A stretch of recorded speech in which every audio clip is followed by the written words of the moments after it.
Olá, alunos, tudo tranquilo? Então, vamos continuar falando um pouquinho, então, sobre primeiro reinado, certo? Então, nós vimos que estava aquele caos, né? A situação de inflação, enfim, uma série de situações.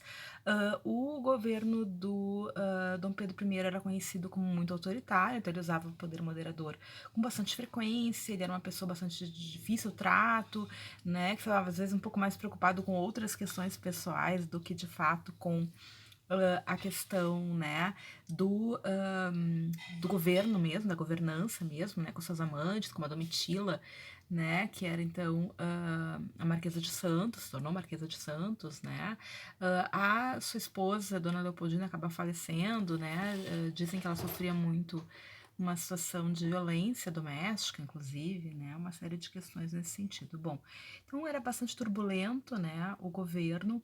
A gente tem uma série de situações também vinculadas à província da Cisplatina. Nós vamos ter a Guerra da Cisplatina, né?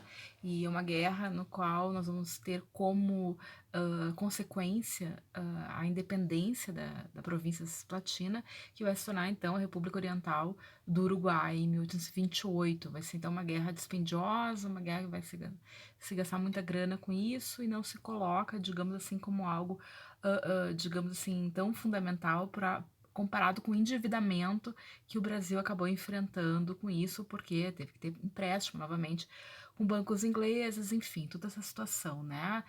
E essa platina ela acabou sendo apoiada pela Argentina, que tinha interesse em né, ter aquele espaço sob sua influência, enfim, uma série de questões, né? Bom, basicamente, a gente tem aí uma situação também de uma série de críticas, né, que são feitas pelos jornais, né, já tem uma imprensa um pouco mais encorpada, digamos assim, nesse sentido. E nós temos aí pessoas como Líbero Badaró, que era um jornalista da época que faz uma série de críticas, né, ao, enfim, né, Verso da Veiga também, né, que criticavam bastante o imperador. Inclusive, Líbero Badaró depois ele vai ser assassinado e também isso vai gerar uma grande crise para o governo, porque muitos colocam que não que exatamente Dom Pedro tivesse mandado oficialmente matar, mas como, digamos, às vezes não é necessário fazer essa ordem direta, né? Mas como sabiam que ele era um desafeto, digamos assim, né, do Dom Pedro, a um dos seus apoiadores, enfim, né, acabou cometendo assassinato, enfim, uma situação bastante crítica também vai acontecer.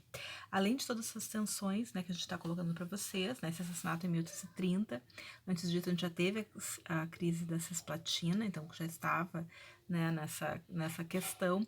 Também temos o problema da sucessão portuguesa, ou seja, né, o Dom João VI vai falecer em 1826, e aí cria-se um grande ponto de interrogação, porque seu filho mais velho é Dom Pedro, e aí, enfim, cria-se toda uma situação, tá? E agora, né? Porque, bom, Dom Pedro vai voltar para Portugal e o Brasil vai se tornar novamente uma colônia, né? Ou não, enfim. Há toda uma tensão nesse sentido, né? Mas a princípio, então, o Dom Pedro I, ele acaba abdicando da coroa em favor da sua filha, Dona Maria da Glória, que era menor naquele período, e o irmão dele, Dom Miguel, então passa a ser o tutor da Maria da Glória. Só que daí ele acaba meio tipo, né, passando por cima da guria, assim e tal, né? Enfim, e acaba então, digamos, se proclamando rei de Portugal, né? Então, manda a guria, vai brincar com as bonecas, vai, sei lá, brincar, né? Era uma menina, acho que de 8 anos, sei lá, enfim, né? Mandou ela longe e ele então assumiu, né? E aí Dom Pedro reagiu, né? Iniciou uma guerra, então, pela coroa portuguesa, só que daí, né? Isso na verdade não seria de interesse, de fato, direto do Brasil, mas vai se gastar uma grana aí também com essa guerra, que no fim das contas então, Dom Pedro acaba, enfim, vencendo, mas que também gera uma situação extremamente desgastante e uma crise financeira ainda mais grave do que o país já vinha, né, enfrentando, então. Bom, então, com todas essas crises que eu tô falando para vocês, a gota d'água foi esse assassinato, né, que vão colocar Dom Pedro como culpado, ele vai a Minas Gerais, ele acaba sendo enfim, né, tratado com bastante hostilidade, aquela coisa toda, manifestações contrárias, enfim, a ele, né, ele é recebido com faixas de sinal de luto, né, enfim, como se ele fosse, então, o mandante, o assassino mesmo do jornalista Líbero Badaró, certo? Então, quando ele volta para o Rio de Janeiro, também lá tem alguns apoiadores, tem outros que são contrários, e aí, nesse sentido, vai ter um confronto de rua entre esses grupos, né?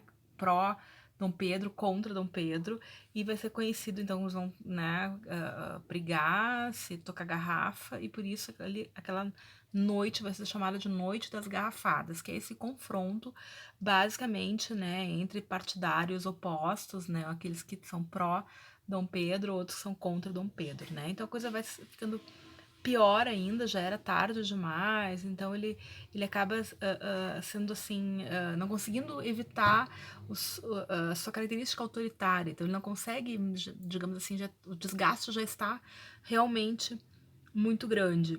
Então, basicamente, ele acaba, então, indo a Portugal, né? Voltando ainda a Portugal. E ele estava, como eu falei para vocês, naquela situação ainda de ponto de interrogação. Se ele ia querer definitivamente se tornar rei de Portugal mesmo, né? Apesar dele ter feito a abdicação do trono para a filha dele, Maria da Glória, ou não, enfim, né? Então há toda essa situação bastante crítica, né? E ele sente basicamente que não tem, digamos assim, mais respaldo, mais apoio, né? E ele acaba então abdicando definitivamente em 1831, né, do governo brasileiro. Ele abdica então ao seu, né, em favor do seu filho, Dom Pedro, né, segundo, que tinha então 5 anos e também não tinha a menor condição de governar, obviamente, né? Então a gente vai entrar no chamado período regencial, que é um período também que vai de 31 a 40. Então é um período no qual, então, como eu disse para vocês, o Dom Pedro vai embora, né? Vai se exilar, vai embora para Portugal, Dom Pedro I, e deixa então um grupo de tutores que vão então orientar e administrar o governo, enquanto o Dom Pedro II ainda não tem condições, né? Ainda não tem maioridade para assumir o governo. Então, esse período, chamado período regencial, ele dura de 31 a 40, ele é um período extremamente turbulento. A gente vai ter uma série de revoltas, que geralmente é o conteúdo mais trabalhado em questões de vestibular, são as revoltas regenciais, tá? Que a gente vai falar futuramente com mais calma dessas revoltas, certo? Mas basicamente ele é um dos mais agitados de fato, por quê? Porque a gente vai ter, digamos assim, um certo vácuo de poder, né? Então, de modo geral, as pessoas estão acostumadas a ter uma referência de poder, que é o rei, né? E agora a coisa vai ficar meio estranha, meio, né? Então, muitos grupos que estão descontentes vão aproveitar esse espaço de vácuo de poder para manifestar, então, né, as suas, digamos assim, a sua revolta, o seu desgaste, etc, certo? Bom, então, basicamente, a gente vai ter a eleição desses regentes, que é feita, então, por uma assembleia, certo?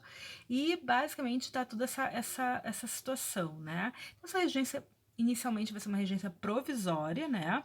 Porque, enfim, né, esse período em que ocorre a abdicação de Dom Pedro era um período no qual a Assembleia estava em recesso, então tinha deputados que deveriam, né, esse parlamento que deveria, então, escolher, né, os regentes, alguns não estavam, então acaba se colocando uma regência provisória, chamada regência trina provisória, que são 3 pessoas.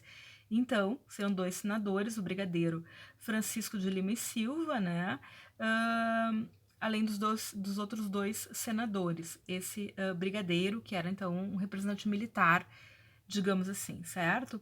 Então, basicamente, vai haver, então, né, depois essa convocação, né, desse parlamento, para que, então, tenhamos uma regência trina permanente, certo? Que tenha sido eleita, então, basicamente, tá? Então, com isso, a gente vai ter a criação, esse é um ponto importante também, da chamada Guarda Nacional, né? Então, esse é um ponto fundamental nesse período, né? Logo no início do mandato do Diogo Feijó, que vai ser um mandato para o Ministério da Justiça. O Diogo Feijó, que vai ser uma figura importante nesse período, ele vai criar, então, a chamada Guarda Nacional, que vai ser, então, uma milícia, tá? Tudo bem, hoje em dia o termo milícia é diferente do que era né, naquele período, mas digamos assim, a Guarda Nacional era o exército que o Brasil não tinha, né, ainda nesse período. Então, era um grupo que basicamente era formado por cidadãos brasileiros, ativos, enfim, né, livres, mas com dinheiro, e que vai ser o principal instrumento de repressão aos levantes populares. Vai ser essa estrutura que vai ser para, de fato, né, descer o porrete no povo. Basicamente, esse vai ser o papel da Guarda Nacional, certo? Bom, continuamos então a falar do período regencial no próximo vídeo. Se cuidem, fiquem bem. Até mais.